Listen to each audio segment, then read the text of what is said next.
За өнөөдөр Монгол Улсын их хурлд засгийн газрын зүгээс зөвшөөрлийн тухай хуулинд нэмэлт өөрчлөлт оруулах хуулийг өргөн мэдүүллээ.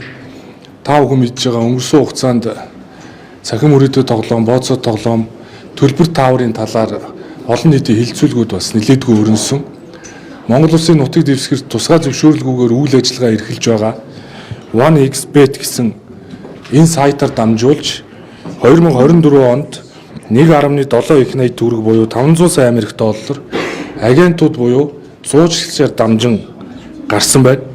За өнөөдөр би бас Монгол банкнаас мэдээлэл авлаа. 1-р сар 2-р сар буюу 2 сарын хугацаанд 87 сая Америк доллар одоо яг энэ одоо агентуудаар дамжиж гарсан гэсэн ийм одоо мэдээлэл байгаа. Үндэсний статистикийн хорооноос бас судалгаанууд хийсэн 2023 оны байдлаар бол 200 гэмт хэрэг бүртгэгдсэн. 2024 онд гэмт хэргийн улмаас нийт 417.2 тэрбум төгрөгийн хохирол учирсан гэсэн ийм мэдээлэл байдаг. Тэр гадаад улсуудад цахим мөрөөдөө тоглоом, бооцоо тоглоом, төлбөр тааврыг хэрхэн зохицуулдаг вэ гэдэг талаар бол бас судалгаануудыг хийсэн.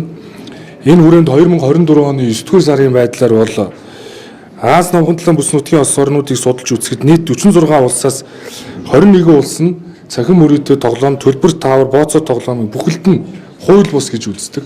Эрүүгийн хариуцлага бас өндөр байдаг. 7 улс л үүнээс бол хуулиар хүлээн зөвшөөрдөг. 6 улс хэсэгчлсэн байдлаар зохицуулдаг. 13 улс нь одоогоор ямар ч зохицуулдаггүй байна. Тэгэхээр бид бол албан ёсоор өнөөдрөөс засгийн газрын бодлого бол зөвшөөрлийн хуулиар төлбөр тааврыгч тэр, бооцоо тоглоомыгч тэр, цахим мөрөөдөө тоглоомыгч тэр бүхэлд нь хоригдсноороо зөвшөөрлийн хуулинд байсан одоо төлбөр таавар, бооцоо тоглоомын үйл ажиллагаа эрхлэх гэсэн одоо тусгай зөвшөөрлийг зөвшөөрлийн хуулиас хасж байна гэсэн үг. Ингээд зөвшөөрлийн хуулинд тус нэмэлт өөрчлөлт орсонтой холбогдуулаад эрүүгийн хуулинд дагаж нэмэлт өөрчлөлт орж байна. Тэгэхээр ийм 3 үйлдэлийг хуульчлана гэсэн үг. Энэ юу вэ гэхээр төлбөр таавар, бооцоо тоглоом, цахим мөрөөдийн тоглоомын үйл ажиллагаа эрхлэх. Үйл ажиллагаа эрхлэх гэдэг бол ямар нэгэн аппликейшн нээх, за ямар нэгэн аж ахуйн нэгж байгуулад мэдээллийн технологи ашиглаад үүний үйл ажиллагааг зохион байгуулах хэлнэ. За зуучлах буюу одоо та бүхний мэдэх агентууд. Энэ OneXBet гэдэг шиг сайтын ард одоо 110 агент ажиллаж байна. Энэ агентууд 2-3% шимтгэл авдаг. Зарим нь 5% шимтгэл авдаг. Шимтгэлээс бас мөнгө олж ийн гэсэн үг шүү. Тэгэхээр энэ 110 агентууд буюу зуучлах үйл ажиллагааг эрүүгийн хуулиар мөн одоо санкцийг нэмэгдүүлж байна. За энэ төлбөр таавар, бооцоо тоглоом, цахим мөрөөдөө тоглоомыг хэвлэл мэдээллийн хэрэгсэл болоод бүх төрлийн хэлбэрээр олон нийтийн сурталчилгыг хориглож байна. Тэгэхдээ үүнийг зөрчлийн хуулиар шийднэ. Хэрвээ зохион байгуулалтад тоглосон бол зөрчлийн хуулиар торгуул ногдуулахаар эхний үед бол зохицуулах нь зүйтэй гэдэг утгаараа бол энэ зохицуултуудыг хийсэн. Тэгээ өнгөрсөн хугацаанд яагаад энэ хариу арга хэмжээ авч ер нь чаддгүй байсан бэ гэдэг асуулт дээр бол нэг зүйлийг хэлэх ёстой. Үүний цаана бол мэдээж олон компани аж ахуйн нэгжүүд эрх ашиг хөндөгддөг. Энэ бол маш их тийм эмзэг сэдв болсон.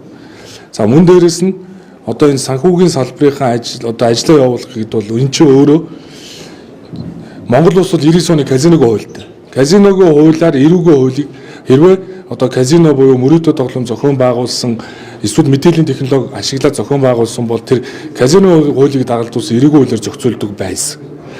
Тэгэхээр дээрэс нь нөгөө мөнгө угаах шинж эсвэл залилын хийх юм шинж агуулгадаагүй бол ямар нэгэн хэлбэрээр хуулийн хяналтын байгууллага ажиллахад маш их одоо бэрхшээлтэй буюу бооцоо тоглоом гэсэн агуулгын дотор энэ цахим мөрөөдөө тоглоомын хэв шинжийг агуулад энэ зөвшөөрлийн хуулиараа зөвшөөрөгдсөн юм аа. Энэ бол бооцоо тоглоом юм аа гэд цахим мөрөөдөө тоглоомын үйл ажиллагааг энэ одоо сошиал орчинд, цахим орчинд үйлддэг байжээ. Тэгэхээр энэ хууль гарснараа Монгол улс бүхэлдээ хориглогдно гэсэн үг. Энэ төлбөр таавар, бооцоо тоглоом, цахим мөрөөдөө тоглоомыг бүрэн одоо зөвшөөрөхгүй. Тэгэхээр хууль зөрчсөн энэ үйл ажиллагааг хэрвээ зохион байгуулсан бол хуулийн хариуцлага ногдуулна гэж ойлгож болно. VPN ашигладаг, янз бүрийн одоо арга хэрэгсэл ашигладаг, одоо гадны банкны карт ашигладаг ч гэдэг ийм тохиолдлууд бол байдаг. Гэхдээ энэ бол Монгол улсын нутаг дэвсгэрт болоод тусгай зөвшөөрөлд бүрэн хориотой. Тэгэхээр цагдаагийн байгууллагын мэдээлж байгаагаар бол хууль хяналтын байгууллагын мэдээлж байгаагаар бол ядаж гадагсаа урсж байгаа мөнгөн урсгал дээр нь хяналт тавих боломжийг бүрдүүлэх ёстой.